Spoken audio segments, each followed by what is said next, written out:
L'Iliade chapitre 13. Paris contre Philoctète. Philoctète était l'ami du dieu Héraclès qui lui avait offert un arc et des flèches magiques. Grâce à ces armes, Philoctète était pratiquement invincible. C'est justement de ces armes que les Grecs avaient besoin à présent, selon la prédiction du prêtre Calcha. Malheureusement, ils avaient commis une erreur avec Philoctète. Ils l'avaient abandonné au cours de leur voyage. En effet, ce valeureux guerrier était devenu une charge affreuse depuis qu'il avait été mordu par un serpent quand les guerriers faisaient halte sur une île. Il s'était mis à pousser de tels cris de souffrance, jour et nuit, que ses compagnons n'avaient pu le supporter. Aussi, plutôt que de l'emmener à Troie avec eux, ils lui avaient laissé ses armes, des provisions pour se nourrir, et ils étaient partis sans lui. À présent, sur le bateau qui l'emmenait vers l'île, Ulysse était inquiet. Peut-être Philoctète était-il mort de sa blessure? Peut-être que ses armes lui avaient été volées? « Et si Philoctète est mort, demanda un de ses compagnons, comment ferons-nous pour vaincre Troie? Tais-toi, répondit Ulysse, tu portes malheur. Il retomba dans un silence obstiné qui dura tout le voyage. Le bateau navigua pendant plusieurs jours et plusieurs nuits, pendant lesquelles aucun Grec ne put dormir. Mais quelle ne fut pas leur joie lorsqu'en débarquant sur l'île, ils aperçurent Philoctète, bien vivant, qui venait à leur rencontre. Habilement soigné par les Asclépiades, le guerrier ne souffrait plus du tout, et il vivait assez heureux sur cette île, chassant du gibier et cueillant des fruits. Aussi, quand il vit débarquer Ulysse et ses compagnons, Philoctète eut un mouvement de méfiance qui n'échappa pas aux Grecs. Ulysse réfléchit rapidement. Il lui fallait trouver les paroles exactes pour toucher le cœur de Philoctète. « Comme voulez-vous » demanda le solitaire. « Salut à toi, ô valeureux compagnon » commença Ulysse. Et il se lança dans un de ces grands discours dont il avait le secret. La main sur le cœur, il vanta tous les mérites de Philoctète et chanta ses louanges. Derrière lui, les Grecs approuvaient en chœur. « Ah oui, c'est vrai, oui, bravo, oui, c'est vrai.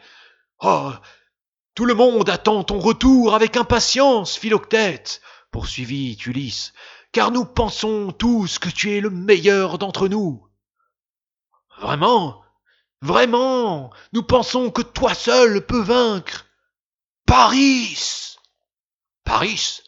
Philoctète semblait soudain très intéressé. Paris était à ses yeux le plus courageux des Troyens. Ulysse poursuivit son discours élogieux, et peu à peu Philoctète se sentit terriblement flatté. À mesure que le grec parlait, Philoctète oubliait ses rancunes envers ses frères d'armes. Quand la discussion fut terminée, l'homme aux armes magiques ne se tenait plus de fierté. Il voulut partir tout de suite avec les armes d'Héraclès pour aller défier Paris le Troyen.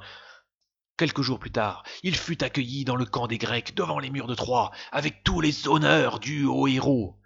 Le combat eut lieu au soleil couchant, et Paris ne put rien contre les armes de Philoctète. La première flèche l'atteignit à la main. La deuxième entra dans son œil. Mon œil! La troisième l'atteignit à la cheville. Il s'effondra enfin mort. Il y eut une ovation sans fin parmi les Grecs. Et tandis que dans Troie, c'était la désolation. Les Grecs se mirent aussitôt à festoyer et à danser pour célébrer l'événement. Pour eux, la victoire était certaine. Pourtant, Ulysse, au milieu de la fête, déclara qu'il voulait parler. « Troie n'est pas encore prise, » commença-t-il. « Ne vous réjouissez pas trop vite, il faudra trouver un plan d'attaque sûr. Nous ne pouvons pas donner l'assaut immédiatement. Il faut réfléchir. » Étonnés, les guerriers le regardèrent en fronçant les sourcils. Pourquoi attendre? Les Troyens n'avaient plus de chef à présent. Comment pourraient-ils se défendre? Des petits groupes se formèrent et l'on commença à contester l'avis d'Ulysse. Pourtant, ignorant la mauvaise humeur de ses compagnons, Ulysse s'en alla marcher seul sur la plage pour y réfléchir. Il alla très loin, escalada des rochers, observa le ciel et les étoiles, espérant que les dieux lui enverraient une idée. Comme il arrivait à une crique, un nuage cacha la lune et l'obscurité devint totale, le forçant à s'arrêter. C'est alors qu'il entendit un chuchotement puis des voix distinctes. « Prylis, Prylis, disait une voix de femme, je suis la déesse Athéna. Écoute-moi, Aprilis, tu es le fils d'Hermès, dieu du mensonge et de la ruse. C'est à toi qu'il appartient de trouver le stratagème qui vous permettra d'entrer dans Troie. Ulysse tressa l'oreille. La déesse Athéna était en train de révéler un important secret à Prilis, un de ses compagnons d'armes.